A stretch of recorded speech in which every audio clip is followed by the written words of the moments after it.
जयधवला, पुस्तक 9वी, lecture number 25।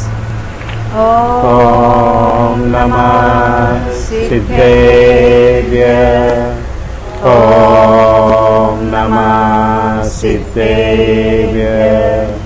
ओम नमः सिद्धेभ्य।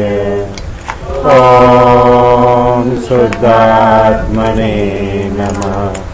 नमो अरिहन्ताणं, नमो सिद्धाणं, नमो आयर्याणं, नमो वज्रायाणं, नमो लोहे सौवसावनम्। प्रणमीय मोक्षपदेशं पदेश संकन्ति विरहियं सौवगयं पयनीयधं मुवयेशं वोच्छामि पदेश संकमं निसंकम्। यह श्री वीरसेनाचार्य रचित जयधवला टीका है, जो कषाय पाहु तथा चूनी सूत्रों पर लिखी हुई है, जिनके कर्ता है गुणधर भट्टारक तथा यतिवृषभ आचार्य, जिन्होंने भगवान महावीर के उपदेश के अनुसार इन ग्रंथों की रचना की है। 9वीं पुस्तक, जो बंधक नाम का अर्थाधिकार है, उसमें अभी हम पृष्ठ संख्या 186 पर आ गए। 186। अब यहाँ हम देख रहे हैं उत्कृष्ट प्रदेश संक्रम किसके होता है।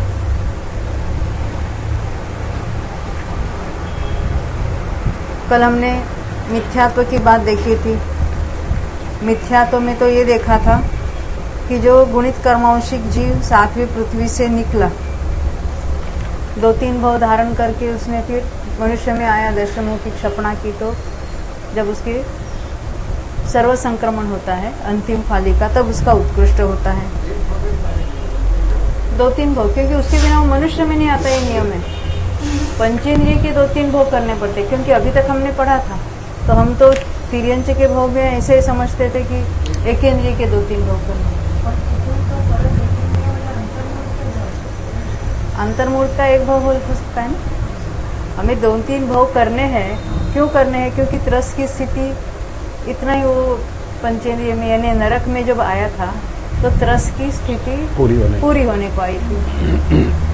उसके बाद पंचेंद्रिय तिर्यंचों में उसने 2-3 भव बिताए, वो भी अंतर्मूर्त के छोटे छोटे हो गए। एक इंद्रिय में जाना है, क्योंकि त्रस स्थिति पूरी हुई है अभी, फिर मनुष्य में आया। वो सब करके अंतर्मूर्त हो जाएगा। 2-4 भव भी उसके अंतर्मूर्त में हो जाएगा, पर्याप्तों के भी।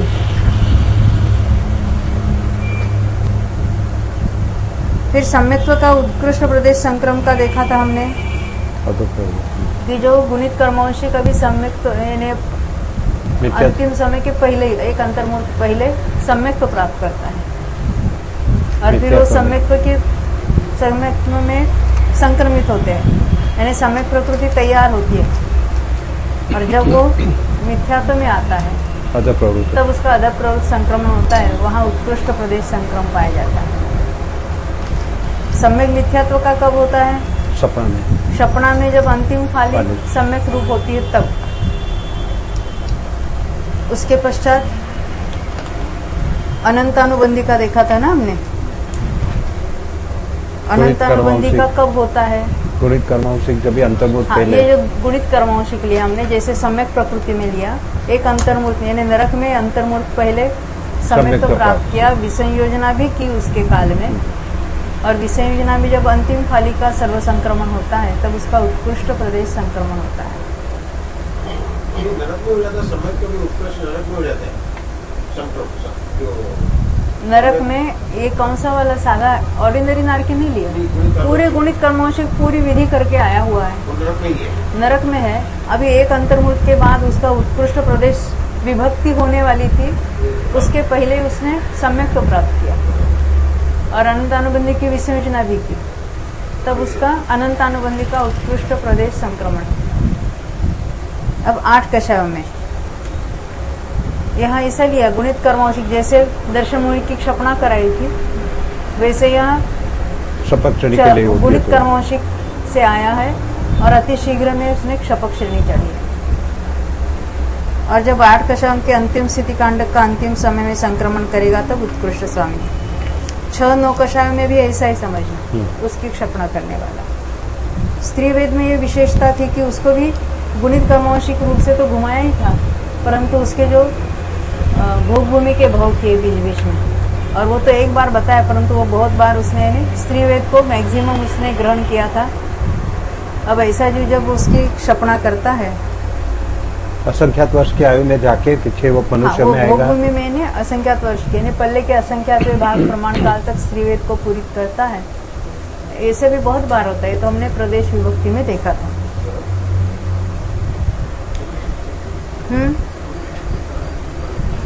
हाँ, ये परोदय से चढ़ा हुआ ऐसा लिया ना।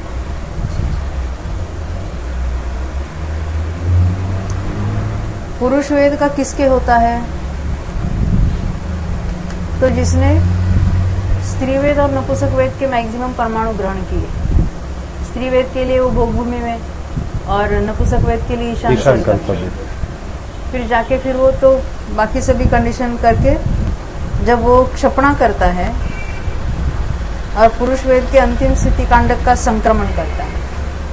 परंतु ये कौन सा लेना है? परोदय से चढ़ने वाला है, स्त्री वेद या नपुंसक वेद से चढ़ने वाला है।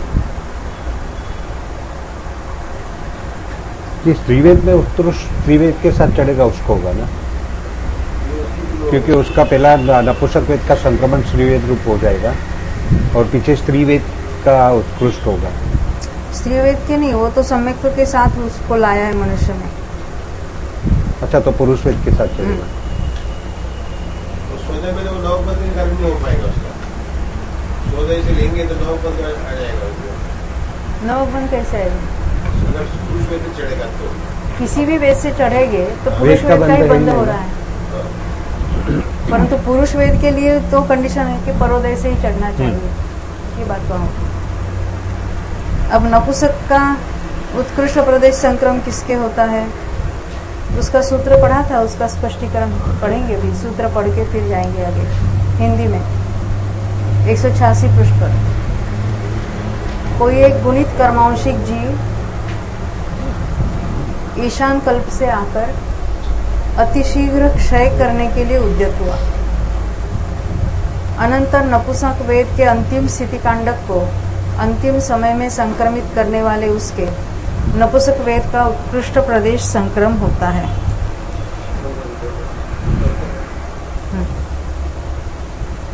अभी इसका अर्थ पढ़ेंगे। जो गुणित कर्मांशिक जीव जब तक शक्य हो तब तक ईशान कल्प के देवों में ही नपुंसक वेद कर्मों को गुणित करके तथा वहीं पर कर्म स्थिति को समाप्त करके वहां से च्युत होकर मनुष्यों में उत्पन्न हुआ। पुनः अतिशीघ्र अंतर्मूर्त अधिक 8 वर्ष के बाद क्षपक श्रेणी पर आरोहण करके अनिवृत्तिकरण के काल में से संख्यात बहुभाग के व्यतीत होने पर नपुंसक वेद के अंतिम स्थिति कांडक को पुरुष वेद के ऊपर सर्व संक्रम के द्वारा संक्रमित करता है।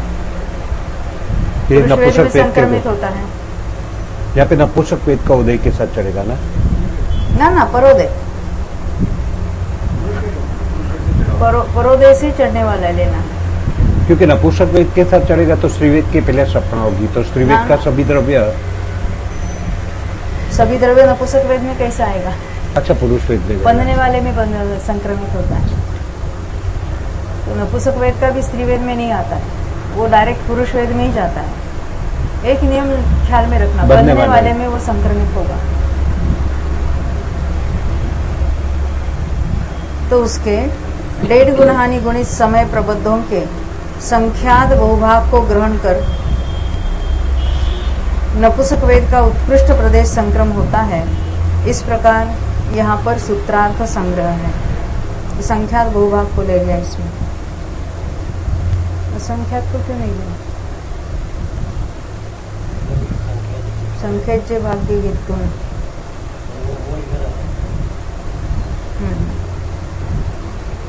इस प्रकार यहाँ पर सूत्रार्थ संग्रह है। यहाँ पर भी परोदय से ही स्वामित्व देना चाहिए, लिखा है ना।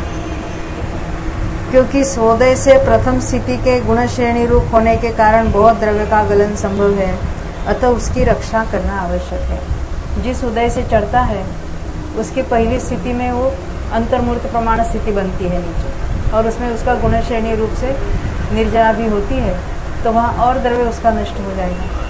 यदि परोदय से चढ़ता है तो नपुंसक वेद के परमाणु सारे द्वितीय स्थिति में पड़े हैं और वहीं से वो संक्रमित हो जाते हैं, तो वहाँ उसमें माल ज्यादा बचता है, इसलिए परोदय कहा। अब आगे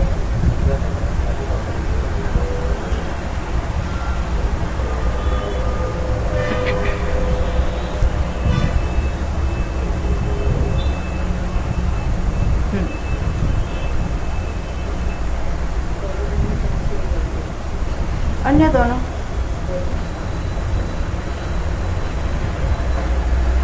अभी क्रोध संजलन। कोह संजलन से उत्कर्ष पदेश संकमो कस्य। क्रोध संज्वलन का उत्कृष्ट प्रदेश संक्रम किसके होता है? 12 कक्षाओं में तो हमने वो देखा था, उगुड़ित कर्मौशिक से आके क्षपणा करने वाला है।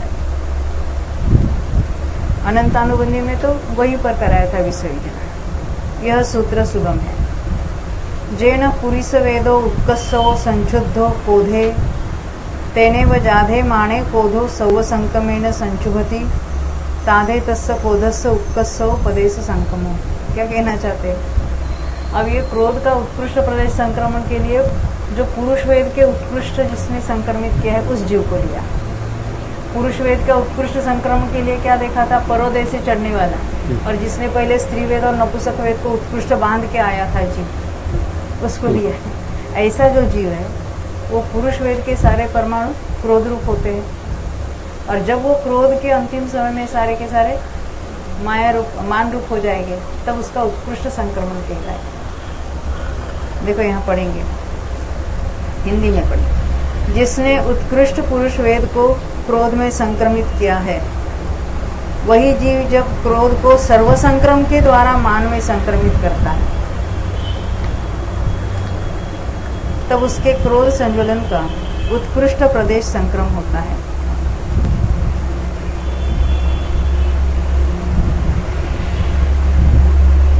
तीन वेदों के कर्मांश को पूरित करने ने उसका उत्कृष्ट बंध करना, बंध उत्कृष्ट करना। जिसने उत्कृष्ट पुरुष वेद को क्रोध संज्वलन में संक्रमित किया है, वही जब वहां से अंतर्मुहूर्त आगे जाकर क्रोध संज्वलन को सर्व संक्रम के द्वारा मान संज्वलन में संक्रमित करता है, तब उस जीव के क्रोध संज्वलन विषय यह उत्कृष्ट संक्रम होता है। ख्याल में है ना? बीच में अंतर्मुहूर्त तक उसके थोड़ा थोड़ा संक्रमण चलेगा, परंतु सर्व संक्रमण अंतिम समय में होगा। इस प्रकार यह सूत्रार्थ संबंध है। संबद्ध हुआ है, संबंध, ध को न लगाओ।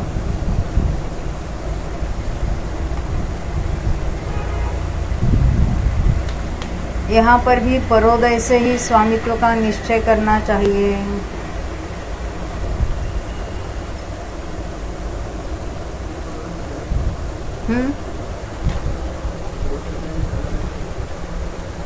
मान से चढ़ने वाले को लेना है, परोदय से ने क्रोध से चढ़ने वाले को नहीं, क्योंकि हमने देखा था ना, क्रोध से चढ़ता है तो हर एक का वो प्रोसेस अलग अलग है, और उसके बीच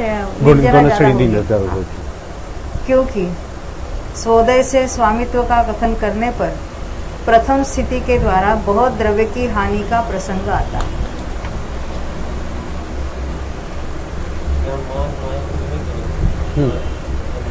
अन्य तीन से चढ़ने वाला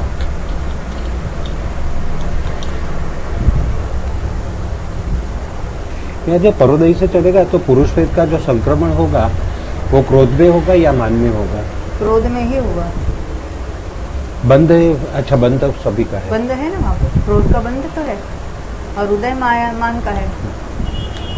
तो अनुपूर्वी संक्रमण में बस उसी क्रम से उसका संक्रमण होगा, यानी मान का उदय, इसलिए पहले मान में डायरेक्ट संक्रमित होगा, ये बात नहीं बनेगी।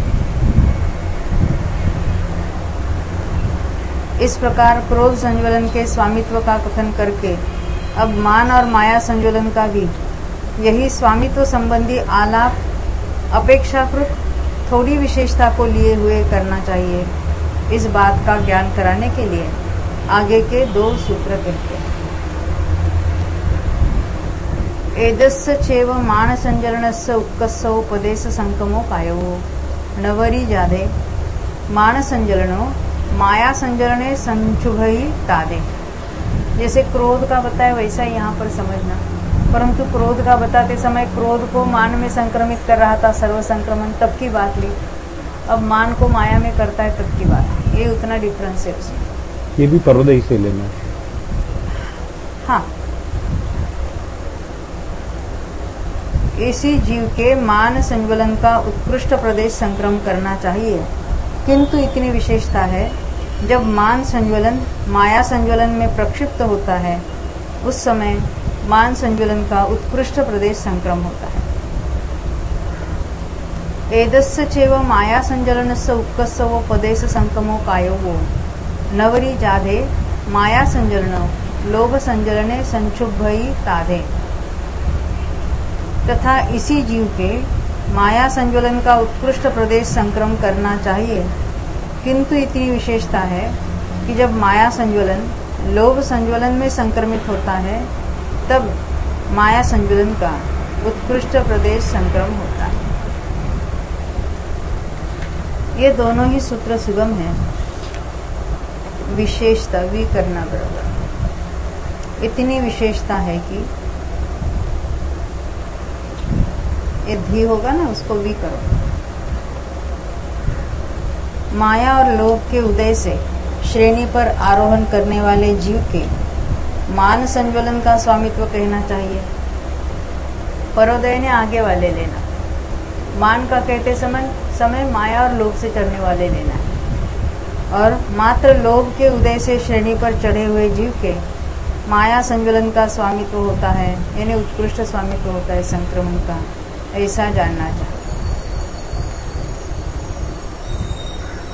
अब पूछते हैं लोभ संज्वलन से उत्कर्षो पदेश संक्रमो कस्य। लोभ संज्वलन का उत्कृष्ट प्रदेश संक्रम किसके होगा, कहाँ होगा? पहले ही देखो। हाँ? नहीं, क्षपणा में कहाँ होगा? 10वें गुण स्थान में के 9वें में?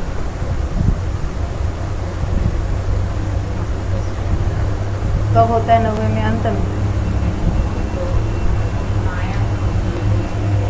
हाँ, माया का लोभ में हुआ, और लोभ का संक्रमण किसमें हुआ?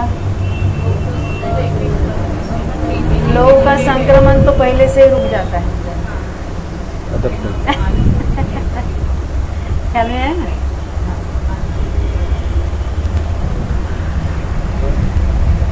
लोभ का तो पहले से ही रुक जाता है।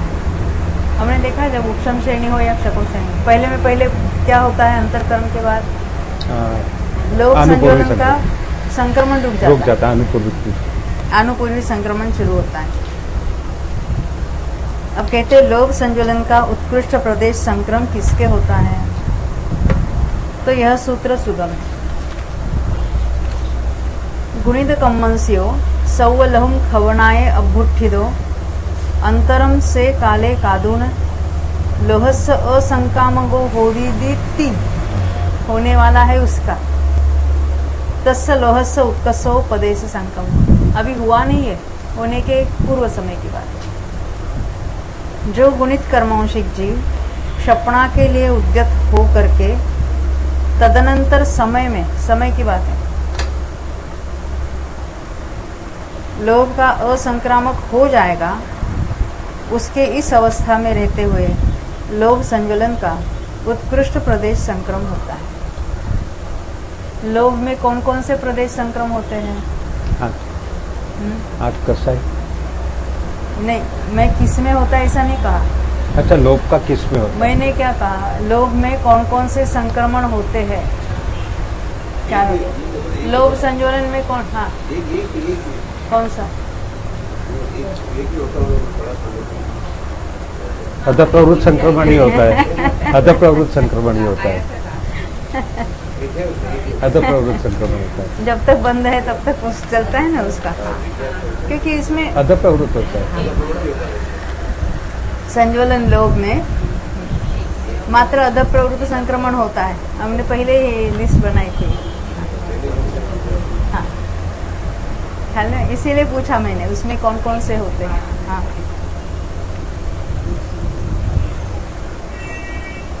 देख अभी इसका अर्थ देखेंगे। अब इस सूत्र का अर्थ कहते हैं यथा जो गुणित कर्मांशिक जीव सातवीं पृथ्वी में उत्कृष्ट द्रव्य करके समय के अविरोध पूर्वक मनुष्य गति में आकर, समय का अविरोध यानी जैसे आगम में कहा है उसी सातवीं से निकलता है तो डायरेक्ट मनुष्य में तो आता ही नहीं है, परंतु पंचेंद्रियों के 2-3 भव किए बिना मनुष्य में नहीं आ सकता। तो पंचेंद्रियों के 2-3 भव करके त्रस स्थिति पूरी की, फिर एकेंद्रिय में गए और वहां से अंतर्मूर्त में निकलकर मनुष्य हुआ। वहां पर तत्प्रायोग्य संख्यात वर्ष प्रमाण काल के भीतर 2 मनुष्य भवों को ग्रहण करके उनमें रहते हुए 4 बार कषायों का उपशम करके, अभी इतना गुणित कर्मांशिक आया है और 2 मनुष्य भव में 4 बार उपशम शनि चढ़ा। 2 मनुष्य भव क्यों लिए मंजू बेन? एक भव में 2 ही बार उपशम शनि चढ़ सकता है। और अनादि अनंत काल में अगर हम देखेंगे किसी का सम्यक तो प्राप्त किया, कभी पहले किया था, अर्धपुद्गल बाद में किया, पूरे काल में कितनी बार चढ़ सकता है? तो 4 ही बार से। तो इसलिए 4 बार उसको उपशम शनि चढ़ाए। तो उसके लिए उसको मिथ्यात्व में ले जाना पड़ेगा कि नहीं पड़ेगा? क्योंकि दोबारा मनुष्य में लाना है लगातार। मिथ्यात्व में ही लाना पड़ेगा। हाँ, मिथ्यात्व में जाके फिर आयु का बंध करेगा और बाद में फिर मनुष्य में आया, फिर उसने उपशम शनि चढ़ा। उपशम शनि 2 बार चढ़ा, वापस मिथ्यात्व में गया।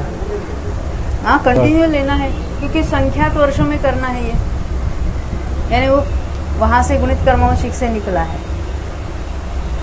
बात सही है। मनुष्य में आया है, उपशम शनि चढ़ा है, मुनि अवस्था धारण की थी कि नहीं? हाँ, थी। मुनि हुए, उपशम शनि चढ़ के 2 बार उपशम शनि चढ़ के उतरे हैं, मिथ्यात्व में बाद में गए, मिथ्यात्व में गए हैं, आयु का बंध किया, फिर मनुष्य आयु बांध के मनुष्यों में गए, फिर और दोबारा उस मनुष्य में फिर मुनि हुए, 2 बार उपशम शनि चढ़ के उतरे। अभी आगे ये ऐसे भी हो सकता है, मनुष्य आयु मिथ्यात्व में बांधा, पीछे सम्यक तो प्राप्त किया, मुनि हुए, पीछे 2 बार उपशम ना शनि। ना ना नहीं, जो मनुष्यायु तिर्यंचायु या नरकायु बांधता है उपशम उसके शनि। 5वां भी गुणस्थान नहीं होता। उपशम शनि की बात ही भूल जाओ, न मुनि होते हैं न 5वां गुणस्थान होता है। क्या बताया मैंने? मनुष्यायु भी जिसने बांधी है, नरकायु बांधने वाला तो नहीं 5वें गुणस्थान में जाएगा, परंतु मनुष्यायु तिर्यंचायु का भी जिसके बंधक हुआ है 5वें गुणस्थान के ऊपर उसके भी 5वां गुणस्थान भी नहीं प्राप्त होता है। समय को प्राप्त में कोई बाधा नहीं है।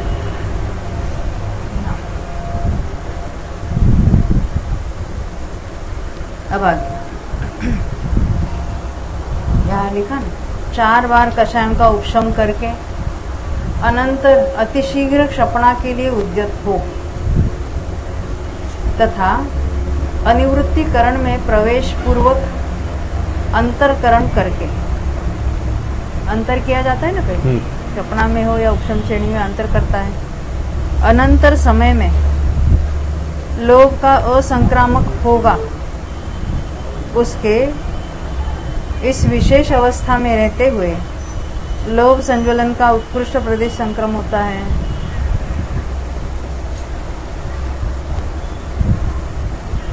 अंतरकरण के अनंतर समय में, यानी अंतरकरण के काल के पश्चात उसका असंक्रामक होने वाला है, तभी इसका उत्कृष्ट प्रदेश संक्रम होता है। क्योंकि वहां पर अधः प्रवृत्त संक्रम के द्वारा, क्योंकि इसमें एकमात्र अधः प्रवृत्त संक्रम ही हो रहा है।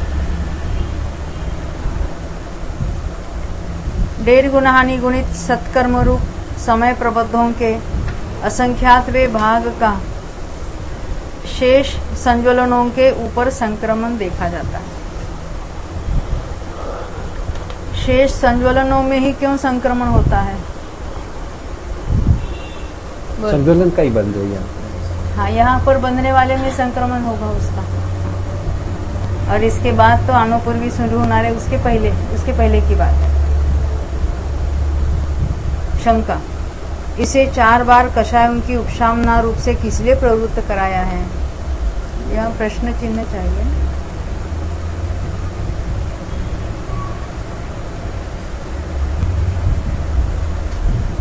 समाधान, नहीं, क्योंकि वहां पर नहीं बंधने वाली नपुंसकवेद, अरति और शोक आदि प्रकृतियों के गुणसंक्रम के द्वारा द्रव्य को ग्रहण करने के लिए वैसा किया है। क्या कहना चाहते, कुछ समझ में आई बात? उपशम श्रेणी में जो संक्रमण होता है, हाँ, उपशम श्रेणी में संक्रमण होता है। वो- किसका होता है? 8 कषाय और पुरुष वेद और 4 संकलन के देखो, सिवा सभी का। नपुंसकवेद का भी होगा कि नहीं? हाँ, यहाँ हाँ, लिखा है ना, हाँ, नपुंसकवेद, अरति और शोक, हाँ, ये नहीं बंधने वाली प्रकृतियां, हाँ। उसका संक्रमण होगा, सब में होगा। तो लोभ में होगा कि नहीं होगा? तो उसमें अधिक से अधिक द्रव्य आने वाला है, इसलिए 4 बार उपशम शनि चढ़ा के होता है। यहाँ पर तो सभी लेना है ना, 8 कषाय, स्त्री वेद, नपुंसक वेद और 6 9 कषाय। पुरुष वेद और 4 संकलन को छोड़ना है ना। आदि में आए ना, हाँ, नपुंसकवेद, अरति और शोक आदि प्रकृतियों के गुण संक्रम के द्वारा द्रव्य को ग्रहण करने के लिए वैसा किया है, वो सब समझना है उसमें। शंका, इस सूत्र में तो यह बात नहीं कही गई है, फिर यह 4 बार कषायों की उपशामना कैसे प्राप्त होती है? उसका समाधान, नहीं, क्योंकि एक तो व्याख्यान से उसकी उपलब्धि होती है, आचार्यों की परंपरा से जो चली आ रही है उपदेश, उसके द्वारा। दूसरे, आगे कहे जाने वाले उत्कृष्ट वृद्धि संबंधी स्वामित्व विषयक सूत्र के बल से इसका ज्ञान होता है। यानी यहाँ संक्रमण में भी उत्कृष्ट वृद्धि होगी ना। पहले कितने का अधः प्रवृत्त संक्रमण हो रहा है लोभ में, पहले कितना होता था और फिर बढ़कर कितना होगा, तो उसमें भी ये बात बता रहे उत्कृष्ट वृद्धि कब होती है। उसकी बात, वो जब वृद्धि का व्याख्यान आएगा तब उसकी बात आएगी। इस प्रकार सूत्रानुसार ओघ से सब कर्मों के उत्कृष्ट स्वामित्व का निर्णय करके आगे इस सूत्र से सूचित हुए आदेश का कथन करने के लिए यहाँ पर उच्चारणा ग्रंथ को बतलाते हैं। यथा स्वामित्व 2 प्रकार का है, जघन्य और उत्कृष्ट। उत्कृष्ट का प्रकरण है। निर्देश 2 प्रकार का है। ओघ निर्देश मूल ग्रंथ से सिद्ध है, ये अभी तक हम देखते आए। आदेश से नारकियों में मिथ्यात्व और सम्यक मिथ्यात्व का उत्कृष्ट प्रदेश संक्रम किसके होता है? ओघ में तो हमने देखा था गुणित कर्मौशिक से निकला है और दर्शन मौखिक क्षपणा करने वाले को होता है। अब यहाँ पर किसके होता है? जो अन्यतर गुणित कर्मौशिक जीव अंतर्मूर्तभाव सम्यक्त्व को प्राप्त कर गुण संक्रम के द्वारा सबसे उत्कृष्ट पूर्णा के रूप से पूरित हो अनंतर समय में विद्यात संक्रम को प्राप्त होगा की बात। इसका अर्थ क्या होगा? इन्हें पहले समय में क्या कर रहा है? गुण संक्रमण। अरे गुण संक्रमण, मिथ्यात्व में अधः प्रवृत्त संक्रमण होता ही नहीं। हाँ। उसने गुणित कर्मौशिक है, नरक में है, अंत में जाके औक्षमिक सम्यक तो प्राप्त किया है, तो शुरू में अंतर्मूर्त तक गुण संक्रमण होता है। यानी पहले समय में जितना हुआ, दूसरे समय में उससे ज्यादा, तीसरे समय उससे ज्यादा, चौथे समय उससे ज्यादा। तो गुण संक्रमण काल के अंतिम समय में उसका मैक्सिमम गुण संक्रमण होगा, उस समय की बात। इसलिए कहते अनंतर समय में विद्या संक्रमण होगा, उस होगा कि पूर्व की बात है, यानी गुण संक्रमण का अंतिम समय है। उसके उत्कृष्ट प्रदेश संक्रमण होता है।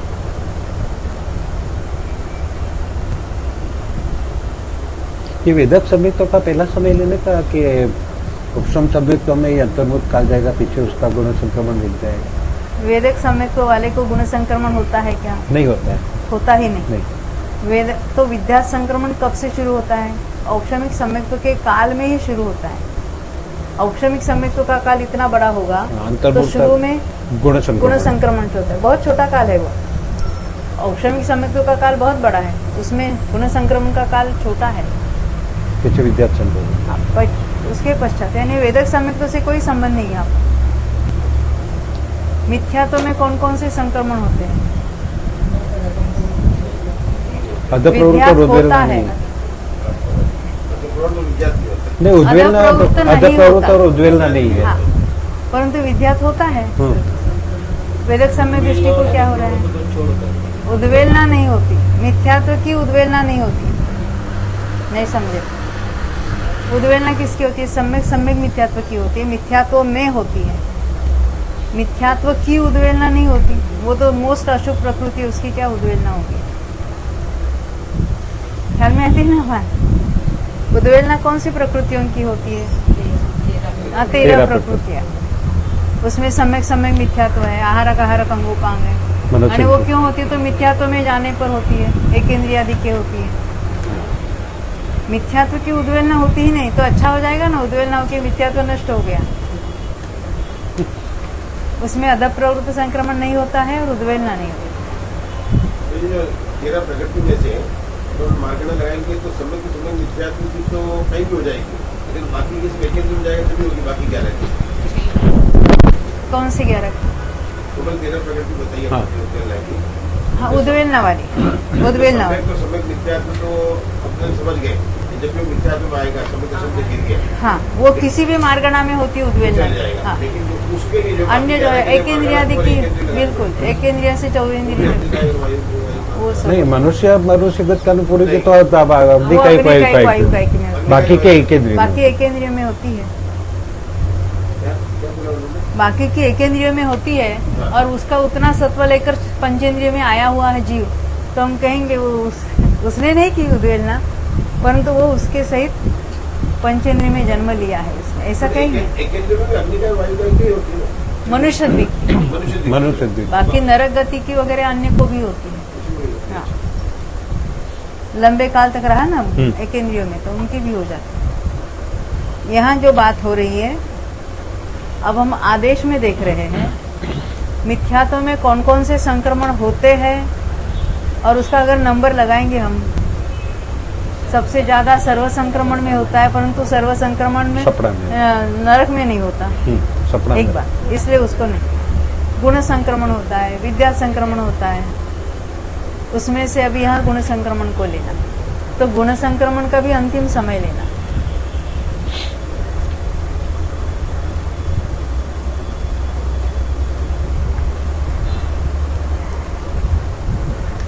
यानी यहाँ इसीलिए वो गुणित कर्मांशिक वाला लिया। अब अंतर्मूर्त में अगर वो उत्कृष्ट करता, उसके पहले ही सम्यक तो प्राप्त किया, और गुण संक्रमण के द्वारा मिथ्यात्व का संक्रमण हो रहा है, गुण संक्रमण, तो उसका गुण संक्रमण के अंतिम समय में उत्कृष्ट प्रदेश संक्रमण होगा। सम्यक प्रकृति का वही आलाप करना चाहिए, इतनी विशेषता है कि विद्या संक्रम को प्राप्त कर जो अंतर्मूर्त में मिथ्यात्व में गया, यानी ये भी वही जीव लेना है, गुणित कर्मांशिक है, अंत की ओर उसने लास्ट में सम्यक तो प्राप्त किया, औक्षमिक सम्यक तो प्राप्त किया। पहले गुण संक्रमण के द्वारा इसकी प्रकृति तैयार हुई मैक्सिमम, फिर विद्या संक्रमण में और थोड़ा माल आया, अंतर्मूर्त के बाद मिथ्यात्व में गया। पहले ही समय में जो अंतर, अध प्रवृत्त में पहला समय लेना, गुण संक्रमण में लास्ट समय लेना।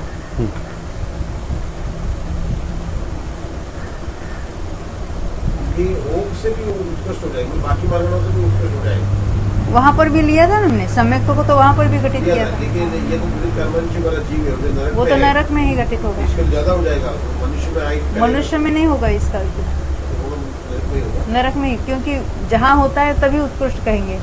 ओघ से जो उत्कृष्ट कहा वो नारकी में ही घटित होता है, इसलिए अन्य गतियों में नहीं लिया इसको।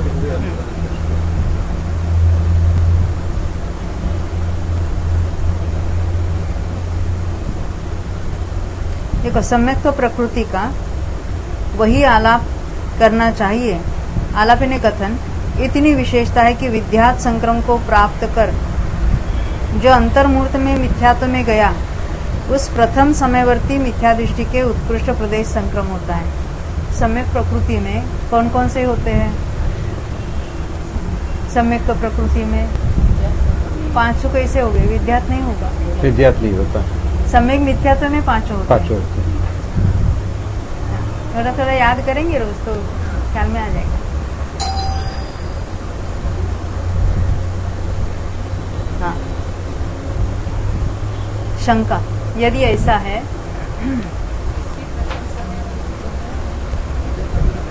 मिथ्यात्व में आया है और उसका पहला समय अधप्रवृत्तकरण है। सम्यक प्रकृति का मिथ्यात्व में जाते ही एक अंतर्मुहूर्त तक अधप्रवृत्त संक्रमण होता है, और उसमें भी पहले समय में मैक्सिमम संक्रमण होगा। क्यों? दूसरे समय में भागार वही रहता है, परमाणु कम हो जाएगा, तो कम परमाणु संक्रमित होगा। शंका, यदि ऐसा है तो सम्यक मिथ्यात्व के भी स्वामित्व का निर्देश सम्यक्त्व के साथ करना चाहिए, क्योंकि अंगुल के असंख्यातवे भाग रूप से प्रतिभाग को प्राप्त हुए विद्यात संक्रम और गुण संक्रम से अधः प्रवृत्त संक्रम का द्रव्य असंख्यात गुना देखा जाता है। यानी विद्या संक्रमण और गुण संक्रमण से ये द्रव्य असंख्यात गुना होता है। तो सम्यक मिथ्यात्व में भी बात कहो, क्योंकि उसकी भी क्षपणा यहाँ नहीं है, उसका भी यहाँ सर्व संक्रमण नहीं होगा। समाधान, यह सत्य है यदि सम्यक मिथ्यात्व के विषय में भी हुआ है। विषय में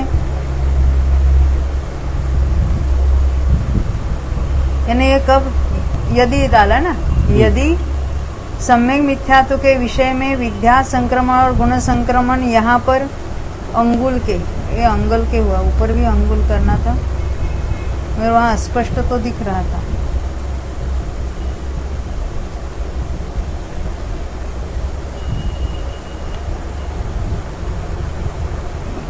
यदि यहाँ पर अंगुल के असंख्या सौ के ऊपर बिंदु, यदि अंगुल के असंख्यातवे भाग का प्रतिभागी विवक्षित होता, क्या कहते हैं, यदि उसका प्रतिभाग यानी भागहार ये होता तो ये बात सत्य होती, परंतु उस प्रकार का यहाँ पर उच्चारणा का अभिप्राय नहीं है। किंतु मिथ्यात्व के समान पल्ले के असंख्यातवे भाग प्रमाण सम्यक मिथ्यात्व का गुण संक्रमण भागहार है,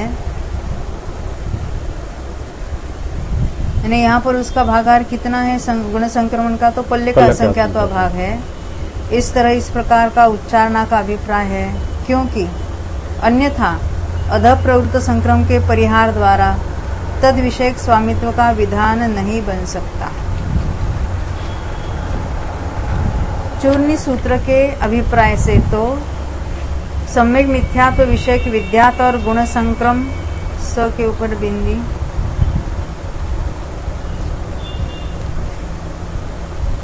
यानी चूर्णी सूत्रकार ने क्या बताया है कि सम्यक मिथ्यात्व विषयक विद्या संक्रमण का भागहार और गुण संक्रमण भागहार अंगुल के असंख्यातवे भाग प्रमाण है, और यहाँ क्या बताया है, पल्ले के असंख्यातवे भाग प्रमाण है। इसलिए उच्चारणा का और चूर्णी सूत्र का कथन सम्यक मिथ्यात्व के बारे में अलग आता है, क्योंकि ऊपर कहे जाने वाले उत्कृष्ट हानि संबंधी स्वामित्व विषयक सूत्र के बल से उस प्रकार के अभिप्राय की सिद्धि होती है। इसलिए इन दोनों ही अभिप्रायों को स्थापित करके व्याख्यान करना चाहिए। व्याख्यान करना चाहिए।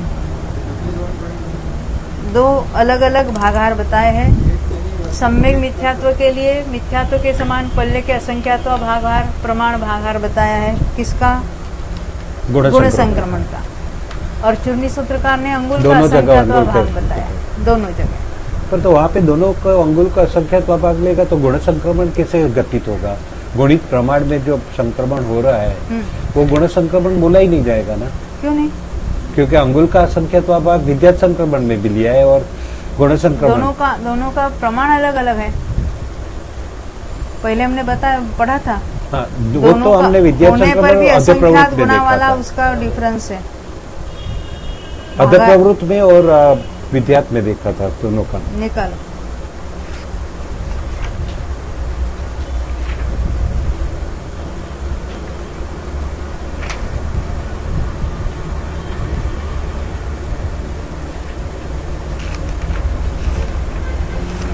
Page number 171।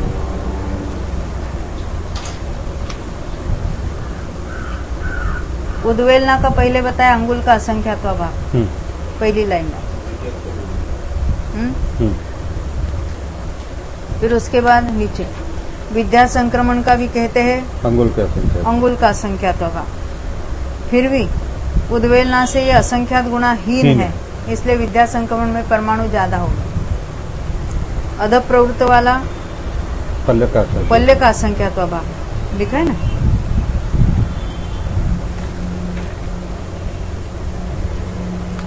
और ये गुण संक्रम का आगे देखो, वो भी पल्ले का असंख्यात्व भाग है, फिर भी अध प्रवृत्त से असंख्यात गुणाहीन है।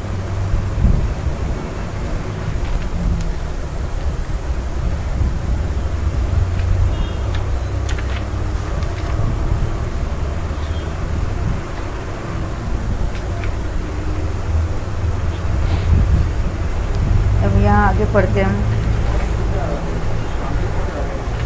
यहाँ शंका ऐसी पूछी थी कि जैसे नारकी में सम्यक्त्व का स्वामित्व अध प्रवृत्तकरण के पहले समय में बताया है, वैसे सम्यक मिथ्यात्व का भी क्यों नहीं बताते? तो कहते वो भागार यदि वैसा मानेंगे तो इसमें सिद्ध होगा, उसका भी होगा, क्योंकि यहाँ तो क्षपणा का कार्य नहीं होता है। फिर भी अध प्रवृत्त को नहीं लेते हुए यहाँ पर गुण संक्रमण, इसका भी स्वामित्व तो बताए नहीं ना, आगे बताएंगे।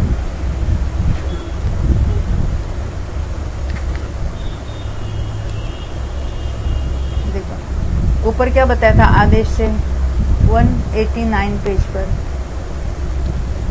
मिथ्यात्व और सम्यक मिथ्यात्व को एक साथ लिया था। देखो सम्यक मिथ्यात्व को भी उधर ही लिया, किधर? जब कुनित कर्मांशिक के अंतर्मूर्ति के बाद वो उत्कृष्ट होगा प्रदेश, उसके पहले सम्यक्त्व प्राप्त किया। प्रथमोक्षम सम्यक्त्व के पहले समय में मिथ्यात्व से सम्यक मिथ्यात्व और सम्यक प्रकृति तैयार हुई। दूसरे समय तीसरे समय में गुण संक्रमण चालू हुआ। मिथ्यात्व का तो पहले ही समय से शुरू हुआ, परंतु सम्यक मिथ्यात्व में भी संक्रमण शुरू होगा कि नहीं होगा? अंतर्मूर्त तक उसमें भी गुण संक्रमण हो रहा है। पहले दूसरे तीसरे समय जो अंतिम समय है गुण संक्रमण का, तब सम्यक मिथ्यात्व का भी संक्रमण यानी उत्कृष्ट प्रदेश संक्रमण। इस पर पूछा गया था कि गुण संक्रमण को क्यों लिया, अध प्रवृत्त संक्रमण को क्यों नहीं लिया? ख्याल में आई बात? दोनों में ऐसे क्यों कहा? क्योंकि सम्यक प्रकृति का तो संक्रमण है ही नहीं वहां पर, सम्यक दृष्टि के तो उसका संक्रमण ही नहीं, उसमें तो मात्र अध प्रवृत्त संक्रमण और आगे के अन्य हो गए जो मिथ्यात्व में होते। परंतु यहाँ पर सम्यक मिथ्यात्व के बारे में यह प्रश्न पूछा था कि उसको भी अध प्रवृत्त संक्रमण कहना था, गुण संक्रमण क्यों कहा, यह प्रश्न था। तो उसमें जो भागार में जो डिफरेंस है उसके कारण ये कथन बनता है। तो दोनों ही कथन आते हैं, ये हमें स्वीकार करना। एक ने वो पल्ले का संख्यात्व भाग बताया, एक ने अंगुल का संख्यात्व।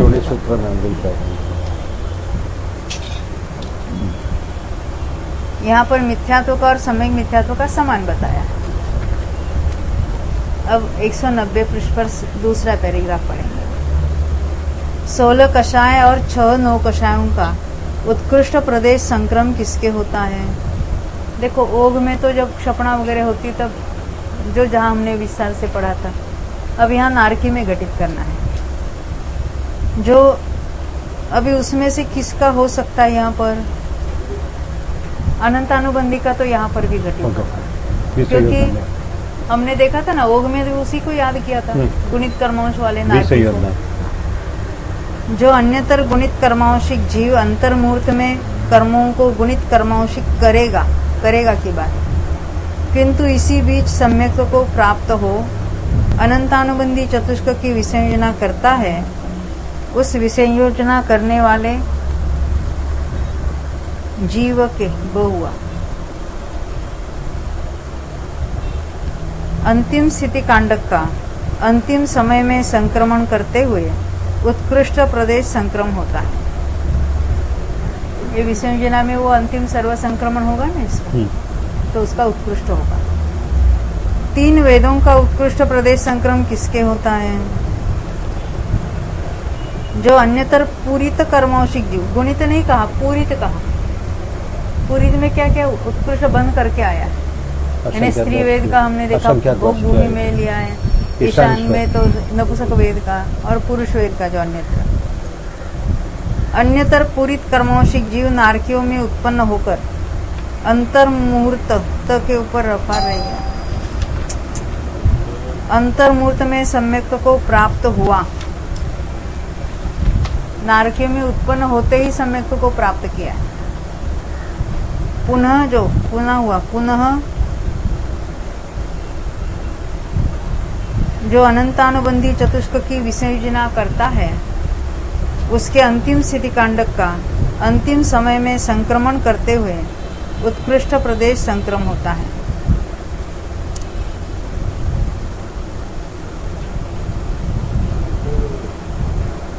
क्या समझ? पुनः करना, उसका पुनः हुआ है ना, उसका पुनः करना, वो बताया। यानी वो उत्कृष्ट प्रदेशों के साथ नरक में आया है। एक अंतर्मूर्त में सम्यक को उत्पन्न किया और उसी काल में अनंतानुबंधी की विसर्जना करने लगा। तो अनंतानुबंधी की विसर्जना के काल में उसके स्थिति कांडक घात आदि होते हैं, तो उसमें स्थिति कांडक के अंतिम समय में जो संक्रमण होगा उसको कहेंगे वो उत्कृष्ट संक्रमण है।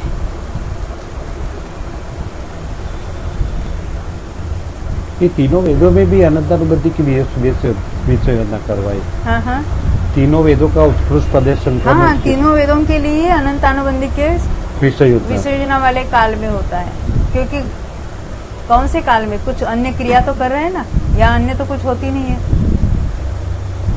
ये तो प्रथमोपशम सम्यक के काल में होती है या अनंतानुबंधी के विसर्जन में होती है। तो यहाँ विसर्जन में उत्कृष्ट, उसकी विशुद्धि मैक्सिमम इसी में हो सकती है, इसलिए उसको लिया।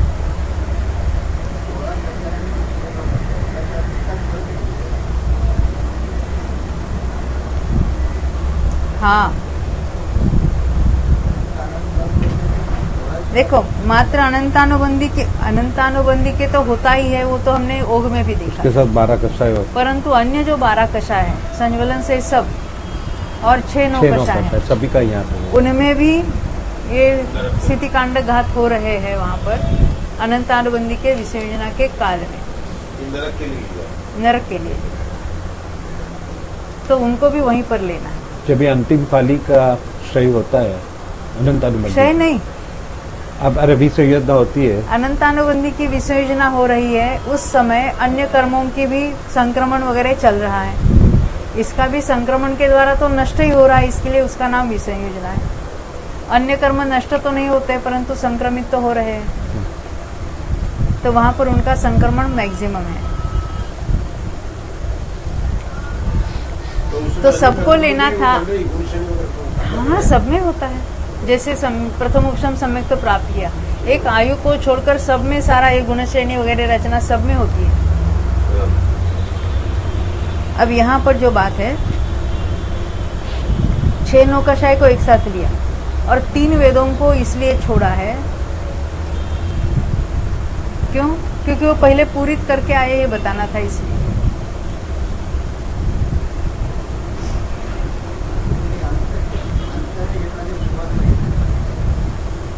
हाँ, वो पहले वाली जो बात की थी 6 नौकशायों की, वहां नरक में अंत की ओर, जब एक अंतर्मूर्त में गुणित कर्मांशिक होगा उसकी बात की थी, क्योंकि अन्य कर्मों का गुणित कर्मांशिक वहां उपलब्ध होता है, और वेदों में गुणित कर्मांशिक कब होता है? वो साथ में लेके बांध के लेके आया, उसको होता है। इसलिए वहां नरक में उत्पन्न होते ही अंतर्मूर्त में सम्यक को प्राप्त कराना है, और अन्य कषायों में और 9 कषाय 6 नौकशायों में अंत की ओर प्राप्त कराना है। और दोनों जगह अनंतानुबंधी का विसर्जन वाला ही जीव लिया है।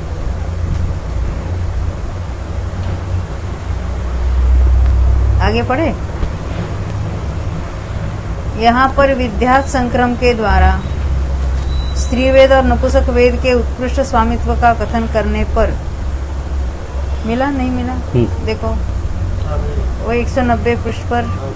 हाँ हाँ, नीचे से अभी तीसरी लाइन पढ़ रही हूँ।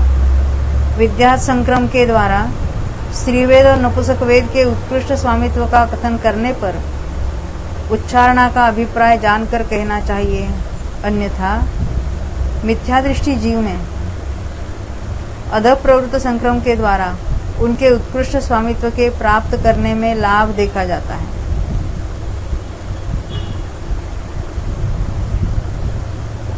यानी दोनों के अभिप्राय अलग अलग हैं।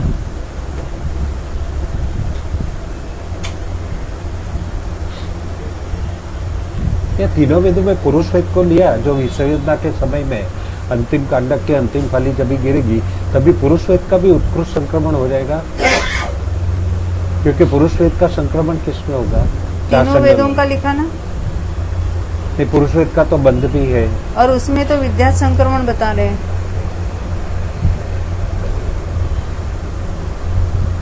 और मिथ्या दृष्टि जीव के उसका अधः प्रवृत्त संक्रमण है, स्त्री वेद और नपुंसक वेद का। देखो क्या कहना चाहते हैं। पुरुष वेद का तो वहां सम्यक्त्व में तो उसका भी घटित होगा, सम्यक्त्व में घटित तो होगा, उसका घटित होगा, यानी उसका संक्रमण तो वहां देखा जाएगा। बंध तो है ही उसका, परंतु उसका संक्रमण तो अन्य प्रकृति रूप हो जाएगा। संक्रमण किसमें होगा? स्व में होता है, उसको संक्रमण थोड़े ही कहेंगे। प्रदेश संक्रमण पर प्रकृति में लेना है। अब यहाँ क्या कहना चाहते हैं, यहाँ पर विद्या संक्रम के द्वारा स्त्रीवेद और नपुंसक वेद के उत्कृष्ट स्वामित्व का कथन करने पर उच्चारणा का अभिप्राय जानकर कहना चाहिए। यानी वो जो कुछ उनके भागार का प्रमाण अलग अलग बताया है, अन्यथा उसको अगर नहीं मानेंगे तो क्या मानना पड़ेगा कि मिथ्या दृष्टि जीव में अधः प्रवृत्त संक्रम के द्वारा। अभी मेरा प्रश्न है, यह अधः प्रवृत्त का संक्रमण मिथ्या दृष्टि जीव को क्यों लिया स्त्रीवेद नपुंसक वेद का? वो अंतर्मुख तक तो पुरुष वेद का ही बंद करेगा, वो कारण नहीं है। बहुत अच्छा, अधः प्रवृत्त संक्रमण बंदे की उच्चित्ति होने तक ही होता है।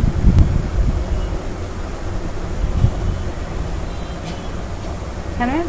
नपुंसक वेद का बंध कहाँ पर है? पहले गुणस्थान। पहले गुणस्थान। तो उसका अधः प्रवृत्त संक्रमण कहाँ होगा? मात्र पहले गुणस्थान। स्त्री वेद का पहले और दूसरे में, तो उसका वहीं पर होगा। ख्याल में है ना? तो वहां पर उसको उत्कृष्ट कहना था। उत्कृष्ट अधः प्रवृत्त का होगा, गुण संक्रमण से भी उत्कृष्ट अधः प्रवृत्त कर्म का होता है, अधः प्रवृत्त का होता है संक्रमण का, इसलिए उसको कहना चाहिए, कहा ना। अन्यथा मिथ्या दृष्टि में उसका उत्कृष्ट स्वामित्व प्राप्त होने से लाभ देखा जाता, यानी वहां पर उसका उत्कृष्ट होता। फिर भी यहाँ पर जो कहा है तीनों वेदों को, वो उच्चारणा के अभिप्राय के अनुसार जान लेना चाहिए।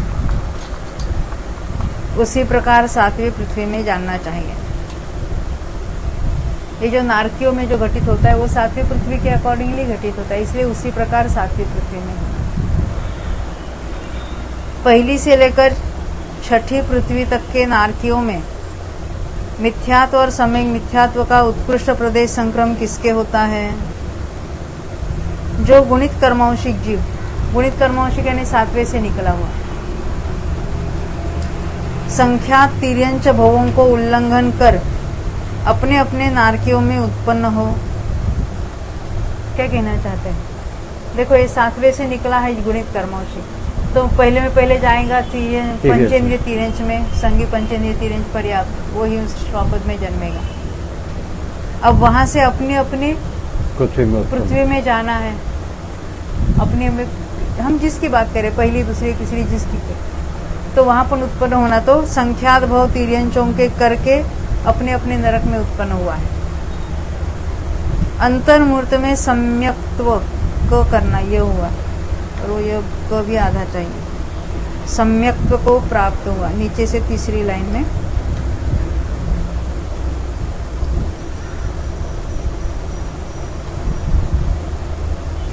अनंतर सबसे उत्कृष्ट पूर्ण काल के द्वारा पूर्ण करके अनंतर समय में विद्यात को प्राप्त करेगा, उसके उत्कृष्ट प्रदेश संक्रम होता है। ये ख्याल में आई बात? जब हम नारकियों में इन जनरल बात की थी तो गुणित कर्मांशिक जीव अंतर्मूर्त के बाद गुणित कर्मांशिक होगा, उसके अंतर्मूर्त पहले सम्यक्त्व को प्राप्त किया था और पहले अंतर्मूर्त में गुण संक्रमण के द्वारा उसने उत्कृष्ट संक्रमण किया था। अब यहाँ पर उसको नहीं लिया, वो गुणित कर्मांशिक होकर निकला नरक से, 7वें नरक से, संख्यात भाव तिर्यन चौंके करके अपने अपने जिस नरक की बात करनी वहाँ जन्मा और वहाँ पर जन्मने के बाद अंतर्मूर्त में उसने सम्यक्त्व प्राप्त किया। क्योंकि अभी बहुत देरी करते तो वो जो गुणित कर्मांशिक से आया है उसके परमाणु कम हो जाते हैं। इसके लिए वहां तो नरक में उत्पन्न होने पर सम्यक्त्व प्राप्त कराना है और वहां भी पूर्ण काल करना है। मिथ्यात्व में से सम्यक मिथ्यात्व और सम्यक प्रकृति तैयार हो गुणित कर्मांशिक रूप से और अनंतर समय में विद्यार्थ को प्राप्त करेगा। उस जीव को इन्हें गुण संक्रमण का अंतिम समय लेना है। उसके उत्कृष्ट प्रदेश संक्रम होता है, मिथ्यात्व के लिए भी और सम्यक मिथ्यात्व के लिए भी। ख्याल में आई ये बात प्रेरणा बेन? मिथ्यात्व का भी संक्रमण हो रहा है, गुणित संक्रमण, गुण संक्रमण, और सम्यक मिथ्यात्व का भी सम्यक प्रकृति रूप से हो रहा है उपशम सम्यक्त्व के काल में, गुण संक्रमण के काल में, तब उसका उत्कृष्ट संक्रमण लिया है। सम्यक्त्व का वही आलाप है, इतनी विशेषता है। सम्यक्त्व उसका तो विद्यार्थ संक्रमण होता नहीं है और ना ही यहाँ पर उसका गुण संक्रमण कुछ, क्योंकि उसका संक्रमण किसमें होगा? वो होगा तो मिथ्यात्व में जाने पर होगा, सम्यक दृष्टि के तो होता ही नहीं। तो इतनी विशेषता है कि विद्यार्थ को प्राप्त करके अंतर्मूर्त में मिथ्यात्व में गया तो विद्यार्थ को प्राप्त करके लिखा है ना, मिथ्यात्व का संक्रमण विद्यार्थ को प्राप्त होगा, सम्यक मिथ्यात्व का नहीं। सम्यक मिथ्यात्व में तो विद्यार्थ होता ही नहीं। उस प्रथम समयवर्ती मिथ्या दृष्टि के उत्कृष्ट प्रदेश संक्रम होता है। ये कौन सा संक्रम कहलाता है? हाँ प्रतिभा है, इस संक्रमण को क्या कहेंगे? पहले उद्वेलना अंतर्मूर्त की बात होती है, अध प्रवृत्त संक्रमण। हाँ, ये अध प्रवृत्त का पहला समय लेना और वह आगे लिखा है और वह अध प्रवृत्त संक्रम होता है। 16 कषाय और 6 नौ कषायों का उत्कृष्ट प्रदेश संक्रम किसके होता है? ये अन्य नारकियों की बात पूछ रहे, 7वें को छोड़कर वही लेना भी। जो गुणित कर्मांशिक जीव संख्यात तिर्यंच बहुओं को करके प्रकृत नारकियों में उत्पन्न हो, जिसकी हम बात कर रहे हैं उसमें उत्पन्न हुआ, अंतर्मूर्त में सम्यक्त्व को प्राप्त हुआ, पुनः जो अनंतानुबंधी चतुष्क की विसंयोजना करता है उसके अंतिम, देखो ये गुणित कर्मांशिक है इसलिए तो साधे मिथ्या दृष्टि यानी वेदक वाला वो तो नहीं लेना, वेदक करने वाला प्रथम उपशम लेना। तो यह है कि सम्यक तो प्राप्त करेगा तो प्रथम उपशम करेगा और फिर विसंयोजना करेगा। उसके अंतिम स्थिति कांडक का संक्रम करने के अंतिम समय में उत्कृष्ट प्रदेश संक्रम होता है।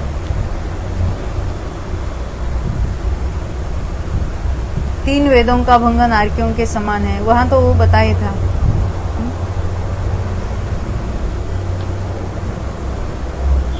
यानी यहाँ 3 वेद और अन्य में कोई डिफरेंस नहीं है। सेम। उसमें भी यही बात बताई थी, केवल उनको पूरित करके लाया था, इसलिए इतना डिफरेंस है।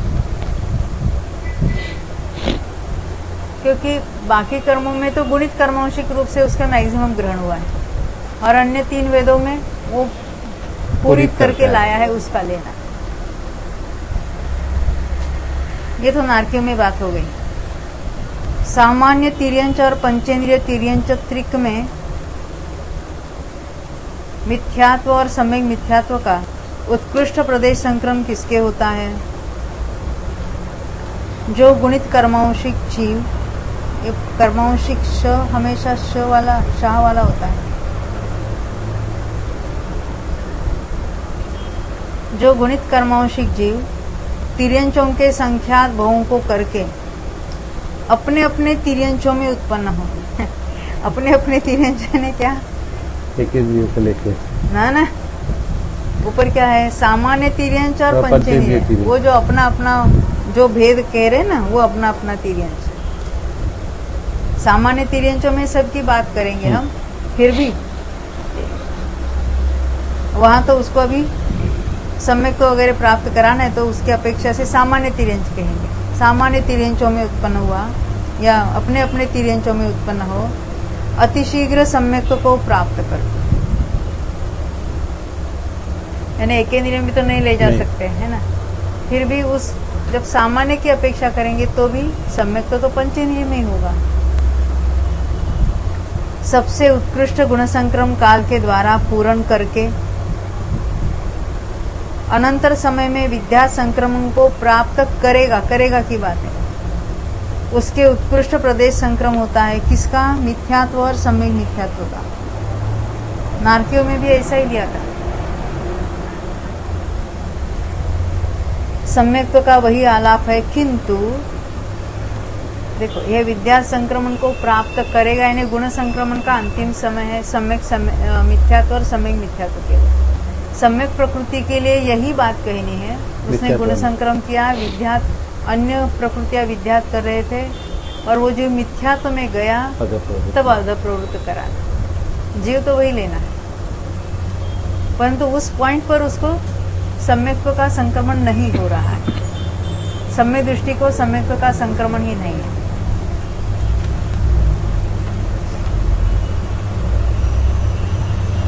कहते हैं ना, सम्यक्त्व का वही आलाप है, किंतु जो उपशम सम्यक्त्व के काल को पूरा कर मिथ्यात्व को प्राप्त हुआ, उस प्रथम समयवर्ती मिथ्या दृष्टि के सम्यक्त्व का उत्कृष्ट प्रदेश संक्रमण होता है।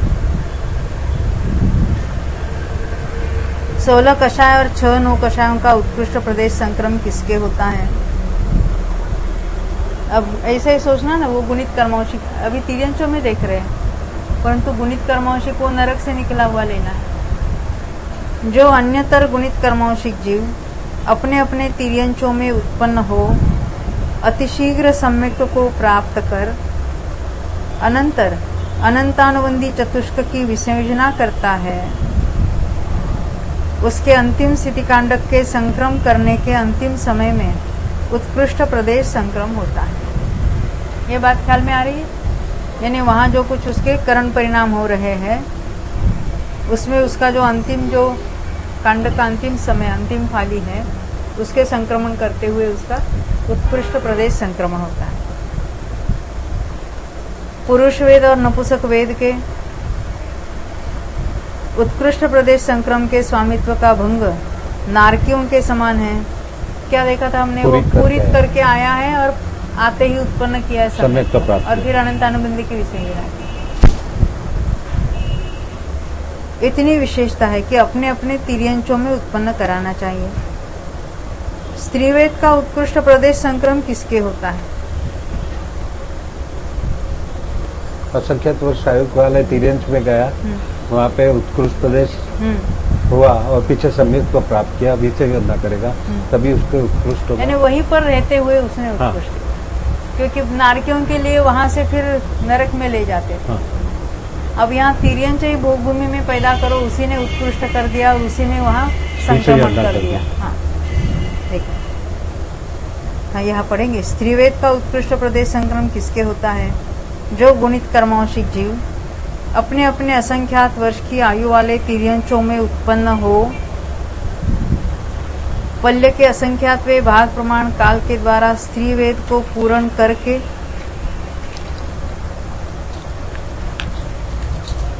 सम्यक्त्व को प्राप्त हो, पुनः अनंतानुबंधी चतुष्क की विसंयोजना करता है, उसके अंतिम स्थिति कांडक का संक्रम करने के अंतिम समय में उत्कृष्ट प्रदेश संक्रम होता है। क्योंकि वहां पर अन्यत्र ले जाते तो देव में चला जाता है, तो हमें तो तिर्यंच में ही रखना था। पंचेंद्रिय तिर्यंच अपर्याप्त और मनुष्य अपर्याप्त को में सम्यक्त्व और सम्यक मिथ्यात्व का उत्कृष्ट ऊरस्व चाहिए।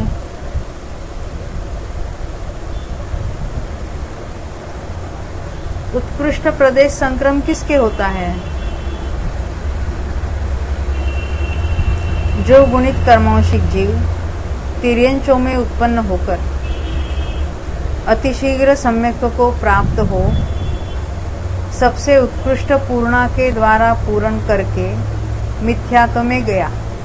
मिथ्यात्व में जाते ही पहले समय से वो अधप्रवृत्त संक्रमण है, परंतु वो तो नहीं गिरना है, वहां पर अपर्याप्तों में ले जाना है।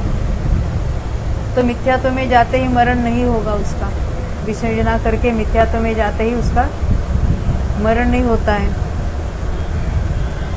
नहीं, हम विसर्जना में नहीं ले जाना है, फिर भी मिथ्यात्व में जाते ही मरण नहीं होगा उसका। फिर गुण श्रेणियों के नष्ट होने के पहले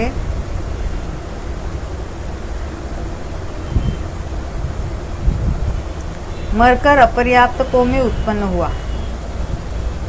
यहाँ पे गुण श्रेणी दीर्घ चल रही है और अपर्याप्त में उत्पन्न भी हो गया है, मरण भी हो गया है।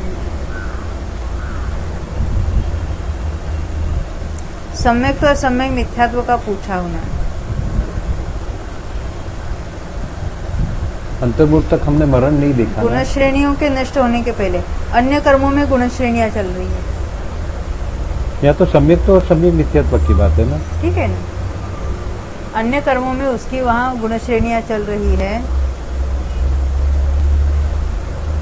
मरकर अपर्याप्तों में उत्पन्न हुआ, उसके उत्पन्न होने के प्रथम समय में उत्कृष्ट प्रदेश संक्रम होता है। यानी जो अंतर्मूर्त जो है अधप्रवृत्त का, वो यथायोग्य काल में यहाँ उत्पन्न हुआ है, ऐसा लेना। क्योंकि गुण बाद में तो उद्वेलना तो सबसे छोटा है, और उसका अंत में जाके जब उसका अंतिम सर्व संक्रमण होगा, उसके तो बहुत लंबा टाइम है।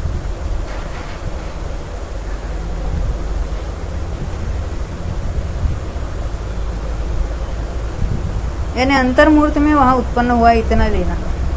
गुण श्रेणियों के नष्ट होने के पहले ने अंतर्मूर्त में वहां उत्पन्न हुआ।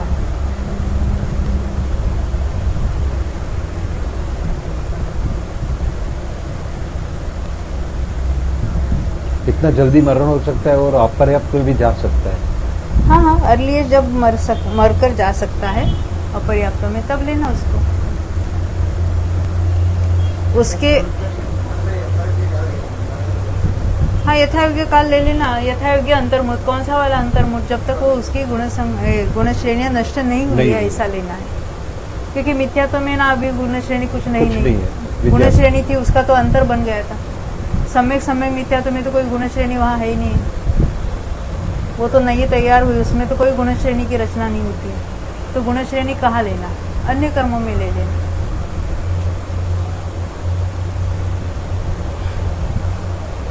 16 कषाय और 6 नौ कषायों का उत्कृष्ट प्रदेश संक्रम किसके होता है? ये पंचेंद्रिय तिर्यंच अपर्याप्त आदि में मनुष्य जो गुणित कर्मांशिक जीव तिर्यंचों के संख्यात भोग करके विवक्षित अपर्याप्त को में उत्पन्न हुआ, उत्पन्न होने के क्या होने पर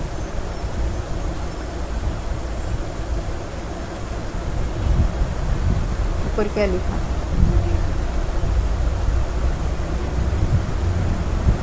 हम 59 नंबर का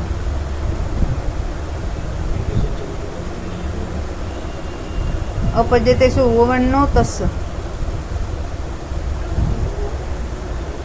कहाँ गया?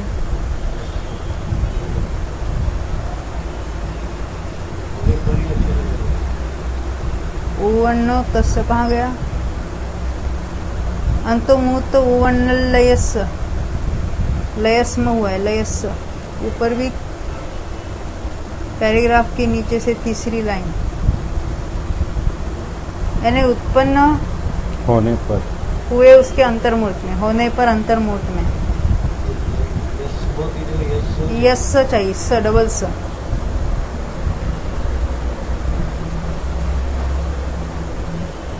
तत्प्राय पढ़ू क्या मैं? फिर देखो ये किसकी बात चल रही है? 16 कषाय और 6 नौ कषाय। जो गुणित कर्मांशिक जीव तिर्यंचों के संख्यात भोग करके विवक्षित अपर्याप्त को में उत्पन्न हुआ। विवक्षित यानी तिर्यंच और मनुष्य हाँ, अपर्याप्त। पंचेंद्रिय तिर्यंच अपर्याप्त या मनुष्य मनुष्य अपर्याप्त, जिसकी बात चल रही हो वहां उत्पन्न हुआ। उत्पन्न होने पर अंतर्मूर्त में तत्प्रायोग्य विशुद्ध हुए उसके उत्कृष्ट प्रदेश संक्रम होता है। यानी मैक्सिमम परमाणु लेके आया है और उसका जो संक्रमण होगा, तो संक्रमण तो चल ही रहा था, पर उसके प्रायोग्य जो विशुद्धि होगी, उसके योग्य जितनी विशुद्धि हो सकती है। 3 वेदों का उत्कृष्ट प्रदेश संक्रम किसके होता है? जो पूरित कर्मौषिक जीव अपर्याप्तकों में उत्पन्न हुआ, उत्पन्न होने के अंतर्मूर्त में होने के कह दिया उन्होंने, तत्प्रायोग्य विशुद्ध हुए उसके उत्कृष्ट प्रदेश संक्रम होता है। अब मनुष्य त्रिक में, मनुष्य त्रिक में योग के समान भंग है। इतनी विशेषता है कि सम्यक्त्व का उत्कृष्ट प्रदेश संक्रम किसके होता है?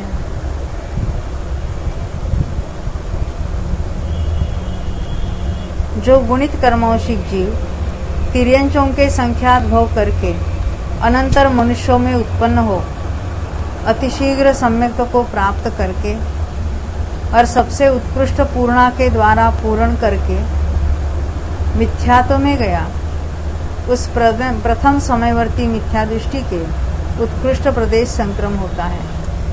योग में और इसमें क्या डिफरेंस है? योग में क्या लिया था? नारकी में लिया था सम्यक्त्व का उत्कृष्ट, जो होगा उसके अंतर्मूर्त पहले वो सम्यक्त्व प्राप्त करके मिथ्यात्व में गया था। मनुष्य त्रिक में वो नारकी से निकला है, मनुष्यों में जन्मा है और वहां उसने सम्यक्त्व प्राप्त किया, और जब मिथ्यात्व का पहला समय है तब उसको लेना। बाकी योग के समान इसलिए कहा क्योंकि मिथ्यात्व, सम्यक मिथ्यात्व का तो क्षपणा के काल में होता है सर्व संक्रमण, उसकी बात तो वहां घटित होती है। सम्यक प्रकृति की अध प्रवृत्ति का पहला समय लेना। अनंतानुबंधी चतुष्क का भी इसी प्रकार मनुष्यों में उत्पन्न करा के विसर्जना के अंतिम फाली के पतन के समय उत्कृष्ट स्वामित्व कहना चाहिए।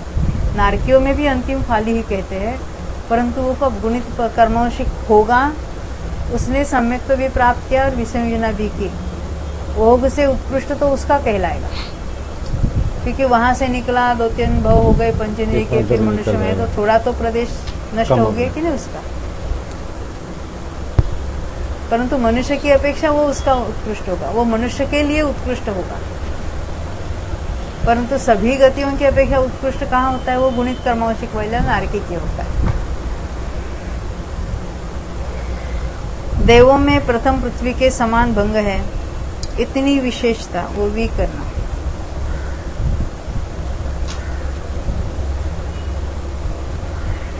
इतनी विशेषता है कि पुरुष वेद का उत्कृष्ट प्रदेश संक्रम किसके होता है?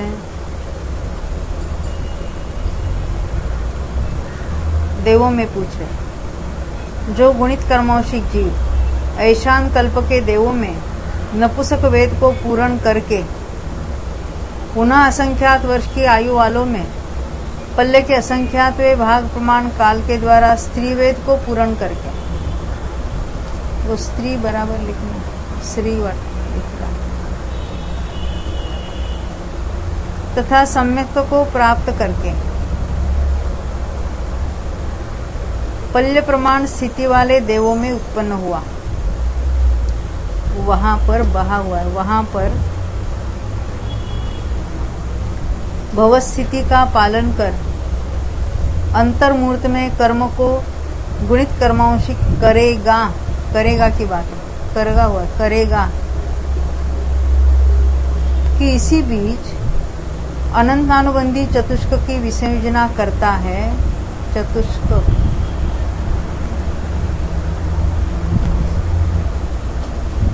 फिर पढ़ेंगे इसको। उसके अंतिम स्थिति कांडक के अंतिम समय में उत्कृष्ट प्रदेश संक्रम होता है, देवों में घटित कर रहे हैं।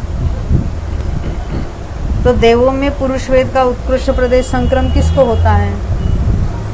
तो पहले ईशान कल्प में नपुंसक वेद का मैक्सिमम द्रव्य लिया, फिर यथा योग्य ने वहां से तो मनुष्य में आएगा, मनुष्य में से भोग भूमि में गया, त्रिवेद का। वहां तो असंख्यात पल्ले के असंख्यात भाग प्रमाण काल द्वारा स्त्री वेद को पूर्ण किया, वहीं पर सम्यक को प्राप्त किया और पल्ले प्रमाण स्थिति वाले देवों में उत्पन्न हुआ। वहां पर भव स्थिति का पालन कर अंतर्मूर्त में कर्म को गुणित कर्मांशिक करेगा। इसी बीच अनंतानुबंधी की विसर्जना करता है। उसके अंतिम स्थिति कांडक के अंतिम समय में उत्कृष्ट प्रदेश संक्रम होता है। नपुंसक वेद का कौन करता है उत्कृष्ट प्रदेश संक्रम? देवों में। जो गुणित कर्मांशिक जीव ऐशान कल्प के देवों में नपुंसक वेद को अंतर्मूर्त में पूर्ण करेगा की बात उसके है। पहले सम्यक। इसी बीच सम्यक को प्राप्त करके अनंतानुबंधी चतुष्क की विसर्जना करता है। उसके अंतिम स्थिति कांडक के संक्रम करने के अंतिम समय में उत्कृष्ट प्रदेश संक्रम होता है। इसी प्रकार सौधर्म और ऐशान कल्प में जानना चाहिए। दोनों में ले लिया। भवनवासी व्यंतर ज्योतिषी और सनत कुमार से लेकर सहस्रार कल्प तक के देवों में पहली पृथ्वी के समान भंग है। वहां तो गुणित कर्मांशिक से लाकर अपने अपने पृथ्वी में उत्पन्न किया था और शुरू में लिया था। अंतर्मुख में सम्यक को प्राप्त और वहां किया। भी वेदों को पूर्ण करके लाया था उसको।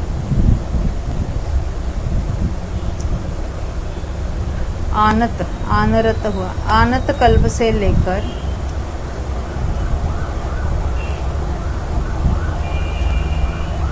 नौ ग्रेविक तक के देवों में मिथ्यात्व और सम्यक मिथ्यात्व का उत्कृष्ट प्रदेश संक्रम किसके होता है? जो गुणित कर्मांशिक जीव तिर्यंचों के संख्यात भवों को करके मनुष्यों में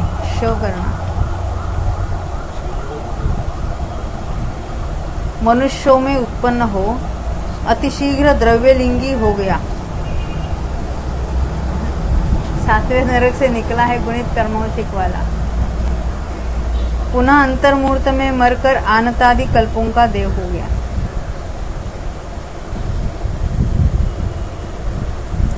पश्चात अंतर्मूर्त में सम्यक्त्व को प्राप्त हो सबसे उत्कृष्ट संक्रम के द्वारा संक्रम करके अनंतर समय में विद्यात् को प्राप्त होगा। उसके विद्यात् को प्राप्त होने के अनंतर पूर्व समय में, अनंतर पूर्व की बात है ना, यानी गुण संक्रमण का अंतिम समय उत्कृष्ट प्रदेश संक्रम होता है। सम्यक्त्व का वही भंग है। इतनी विशेषता है। उपशम सम्यक्त्व के काल के पूर्ण होने पर मिथ्यात्व में गया उस प्रथम समयवर्ती मिथ्या दृष्टि के उत्कृष्ट प्रदेश संक्रम होता है। ये बात ख्याल में आ रही है ना कि बहुत फास्ट हो रहा है।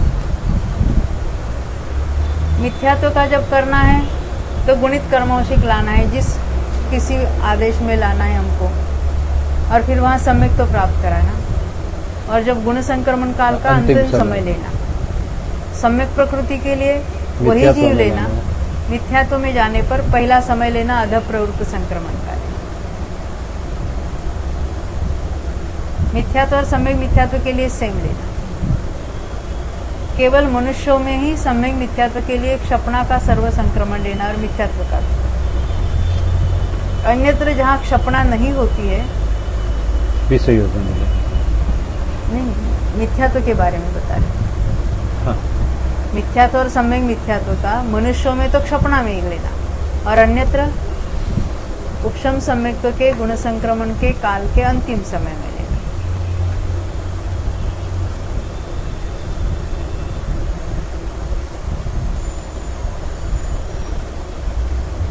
सोलह कषाय और 6 नौ कषायों का भंग मिथ्यात्व के समान है। इतनी विशेषता है कि सम्यक्त्व को प्राप्त कर जो अनंतानुबंधी चतुष्क की विसर्जना करता है उसके अंतिम स्थिति कांडक का संक्रम करने के अंतिम समय में उत्कृष्ट प्रदेश संक्रम होता है। यानी वही जीव लेना है। गुणित कर्मांशिक है, संख्यात भव तिर्यन चौंके किया है, फिर मनुष्यों में गया, द्रव्यलिंगी हुआ, अति शीघ्र काल में यहाँ उत्पन्न हुआ। उत्पन्न होने के पश्चात प्रथमोपशम प्राप्त किया, और उसके बाद उसने विषय अनंतानुबंधी की विसंयोजना की। अंतिम पाली के अंतिम तो विसंयोजना के काल में अन्य कर्मों में भी ये सारे जो सिद्धिकांडक वगैरह होते हैं उसके अंतिम फाली लेना।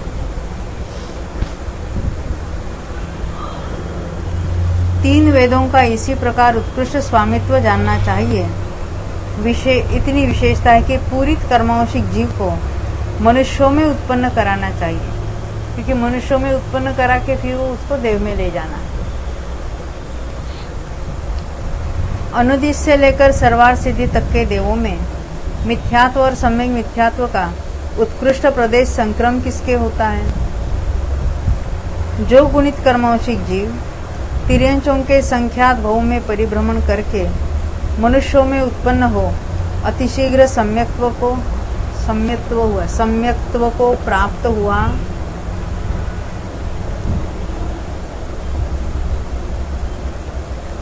पुनः गुण श्रेणियों के नष्ट होने के पूर्व ही मरकर देवों में उत्पन्न हुआ,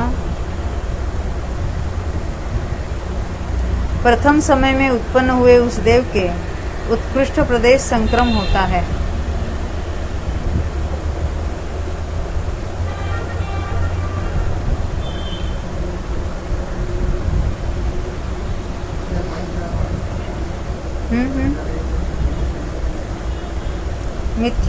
मिथ्यात्व का उत्कृष्ट किसके होगा ये पूछा है।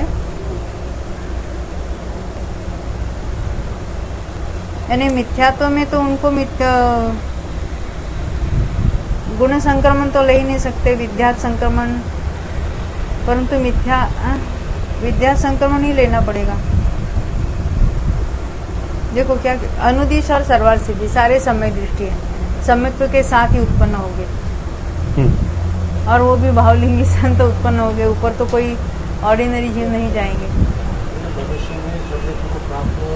गुणश्रेणी की रचना हुई है, वही काल में गुणश्रेणी के काल में मरकर देव में उत्पन्न होते हैं। उपशम सम्यक्त्व में तो मरण नहीं है, पर वेदक अन्य कर्मों में तो गुणश्रेणी तो चलेगी ना।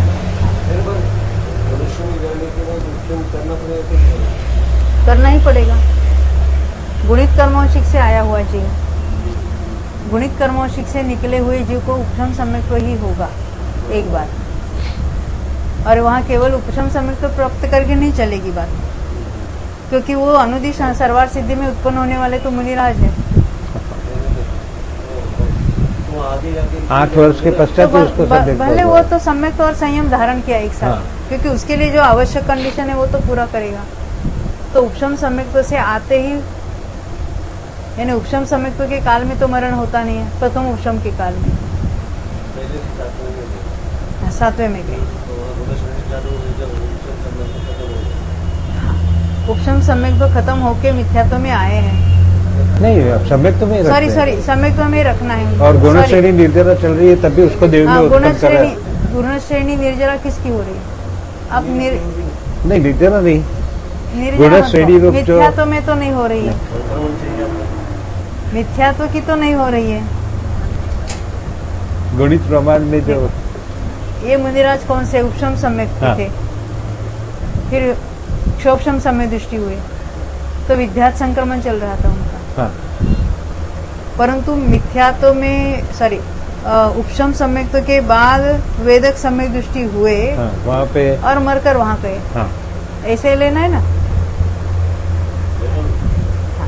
क्योंकि ये जो गुण श्रेणी बनी थी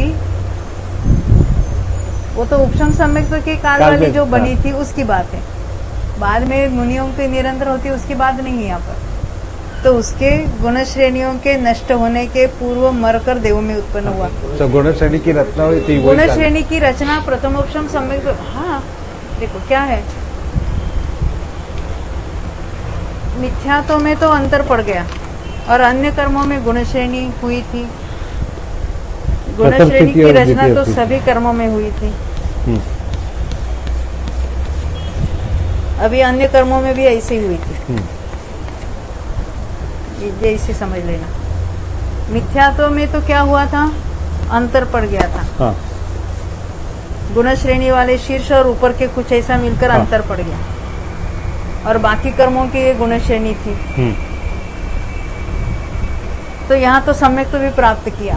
उपशम ये सम्यक्त्व पूरा का अंतर का काल। काल पूरा सम्यक्त्व का काल नहीं होता उपशम सम्यक्त्व है। मान का लेते हैं काल। गुण श्रेणी इतनी बड़ी है हाँ और फिर यहाँ पर उसने उपशम सम्यक्त्व का काल इतना बीत गया, और उसके पूर्ण बाद किया। ये गुण श्रेणी यहाँ पर बनी है अभी। हाँ उसके नष्ट होने के पहले मरण होके वो वो देव मरण में होके उत्पन्न होगा गया। और पहले समय में उसका उत्कृष्ट संक्रमण होगा। उपशम सम्यक्त्व के काल में मरण नहीं होता, और फिर वेदक होने के बाद मरण हो सकता है हाँ। उनका। तो अति शीघ्र मर कर गए हैं, तो उनके लिए तो गुण संक्रमण नहीं कहेंगे हम। विद्या संक्रमण में ही जो कुछ मैक्सिमम है उसका ही उनके लिए उत्कृष्ट होगा वो। ख्याल में ये बात, मिथ्यात्व और सम्यक मिथ्यात्व का। ये मेरा प्रश्न है, अनुदिश और सर्वार सिद्धि में सम्यक्त्व का किसके होगा उत्कृष्ट प्रदेश संक्रम? सम्यक प्रकृति का होता ही नहीं। बहुत अच्छा बस बच गए, इतना पढ़ लेते हैं, उत्कृष्ट स्वामित्व पूर्ण करते हैं। 16 कषाय मिला, वो गुण श्रेणी के हो गए ना, 4 लाइन हो गई। 16 कषाय और 6 9 कषायों का उत्कृष्ट स्वामित्व इसी प्रकार जानना चाहिए। इतनी विशेषता है जो देवों में उत्पन्न होकर अंतर्मूर्त में अनंतानुबंधी चतुष्क की विसंयोजना करता है, क्योंकि यहाँ पर अन्य कार्य कौन, यही करने योग्य है, अभी दूसरा कोई कार्य यहाँ है नहीं। जिससे होता है। हाँ, उसके अंतिम स्थिति कांडक के संक्रम करने के अंतिम समय में उत्कृष्ट प्रदेश संक्रम होता है। इसी प्रकार 3 वेदों का उत्कृष्ट स्वामित्व जानना चाहिए। इतनी विशेषता है कि पूरित कर्मौषिक जीव को मनुष्यों में उत्पन्न कराना चाहिए। इनको मनुष्यों में उत्पन्न कराना, फिर संयम वगैरह प्राप्त करा के ऊपर भेज देना।